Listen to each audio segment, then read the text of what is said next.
mais uma vez, meu irmão, minha irmã, dando sequência, então, dentro do quadro discipulado, a este módulo discipulado que é Você Tem Valor, Princípios para uma Autoimagem Correta, que a gente aprenda a fazer o juízo certo de nós mesmos, nem termos complexo de superioridade, que nós vamos abordar um pouco mais para frente, nem temos o complexo de inferioridade, também abordando mais para frente.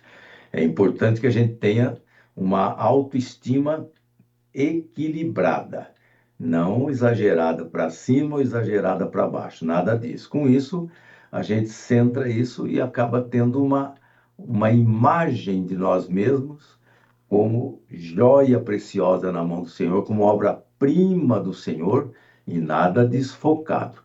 Então já trabalhamos bastante isso e eu vou só recapitular um pedacinho da última quarta-feira. Então a pergunta era como trabalhar a cura da autoimagem. Então, como já dissemos, a comunhão e a meditação na palavra de Deus permitem a cura da nossa autoimagem, vamos dizer assim, que é o quê? Um reencontro, perdão, é um reencontro com a verdade sobre a nossa identidade original, sobre a nossa identidade restaurada em Deus. Deus agora calibra bem o nosso eu e a gente sabe em quem a gente tem crido, sabe que Ele é poderoso para guardar nosso tesouro até o dia final.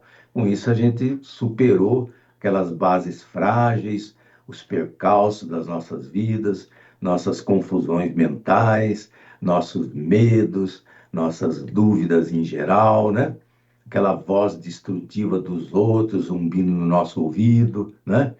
Os acontecimentos passageiros do mundo que vão abalando a gente, isso tudo que vinha contribuindo para a nossa autoimagem distorcida, para a nossa autoimagem incorreta.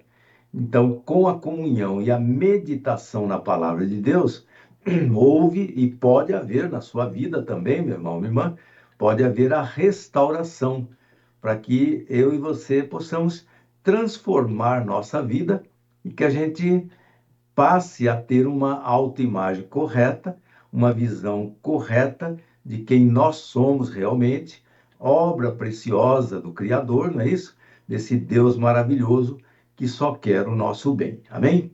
Portanto, uma vida de oração, uma vida de leitura e exame da palavra de Deus, a nossa atitude de obediência a Deus, tudo isso fortalece essa compreensão e ajuda a gente a desenvolver uma autoimagem saudável, correta e eu diria ancorada, né, no amor e nos propósitos do Senhor nosso Deus.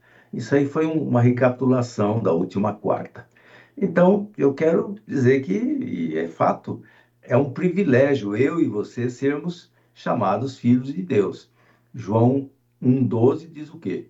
Mas a todos, porque lá no 11 diz, veio para o que era seu, que ali naquela época era o mundo judeu, e os seus não o receberam.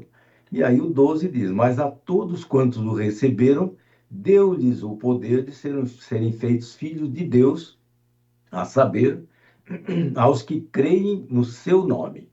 Por isso, meu irmão, minha irmã, nós que recebemos a Deus em Cristo Jesus, nós podemos ser chamados filhos de Deus. Nós vamos falar sobre isso daqui a pouquinho, depois que nós pudermos citar aqui João 3,16, talvez o versículo mais conhecido e mais falado por nós de toda a Bíblia.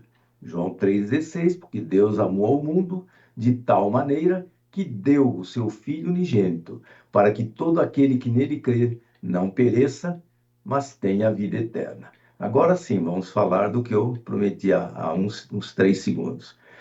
Você sabe o que é dicotomia?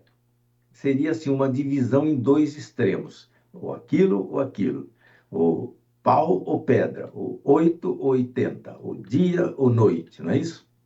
Então, dentro dessa dicotomia, eu quero colocar aqui. Você sabe que é criatura de Deus e filho de Deus, que são dois extremos. Você sabe, claro, criatura de Deus é quem ainda não aceitou Jesus Cristo. Filho de Deus é quem já aceitou Jesus Cristo como seu único e suficiente Salvador.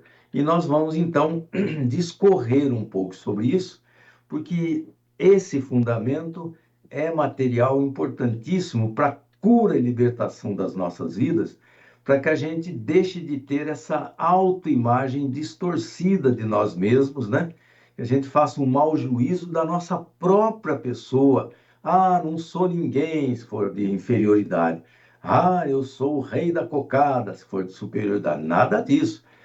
Nós somos aqueles e aquelas que foram criados, fomos criados à imagem e semelhança de Deus e fomos criados de modo assombrosamente maravilhoso, como está lá em Salmo 139, 14, tá certo? Agora, a Bíblia diz que nós somos filhos adotivos de Deus. Veja o que diz Efésios 1, de 3 a 5. Quer ver? Bendito o Deus e Pai de nosso Senhor Jesus Cristo, que nos tem abençoado com toda sorte de bênção espiritual nas regiões celestes em Cristo, assim como nos escolheu nele, antes da fundação do mundo, para sermos santos e irrepreensíveis perante ele. E em amor nos predestinou para ele, para a adoção de filhos, viu? Por meio de Jesus Cristo, segundo o beneplácito de sua vontade. Amém? Eu ainda quero entrar com Romanos 8,15, que diz assim: porque não recebestes o espírito de escravidão para viverdes outra vez atemorizados, mas recebestes o espírito de adoção, baseados no qual clamamos, Abba, Pai. Esse termo Abba, Pai, vamos traduzir que seria assim, paizinho querido, aquela intimidade gostosa, às vezes até infantil, no melhor sentido da palavra, né? De pureza.